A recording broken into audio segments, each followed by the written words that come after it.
ఉన్నారు? బాగున్నారా? నేను మీ మౌనిక ఎంజెస్ యూట్యూబ్ ఛానల్. ఈరోజు హిరణ్యకుడు అడవికి పోతా. అది విని చూడకర్ణుడు వీణకర్ణుడి సహాయముతో ఎలుక కన్నను త్రవ్వగా లోపలి పెద్ద కన్నము కనపడినది. పలుగు దెబ్బలకు భయపడి హిరణ్యకుని పరివాడము పలాయనము చిత్తగించినది. లోపల దాచిన ద్రవ్యములన్నీ సన్యాసి మిత్రులు కైవశపరుచుకునేవారు. బలగము పోయి ద్రవ్యములు పోయి తన బంగారము బయటపడిన హిరణ్యకు ఆలోచనలో మునిగిపోయాడు. ఇంతలో చూడకర్ణుడు చూసి ఆ ఎలుకపై నొక దుడ్డు కడను విసిరినాడు. కొద్దిలో తప్పిపోయినది కానీ లేకునచో ఎలుక ఎప్పుడో చనిపోయి ఉండేది. ప్రాణాపాయ వేళ హిరణ్యకు జ్ఞానోపదేయమైనది.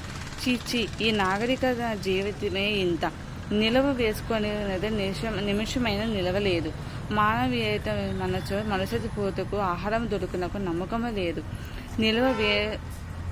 నిలవ వేసుకునేదాకా నానయతనులు కడుపు నిండా తినినా అయిపోవనే భయము. దాచుకున్న దానికి కాపలా కాసై నిదురుకుండా ఉండను.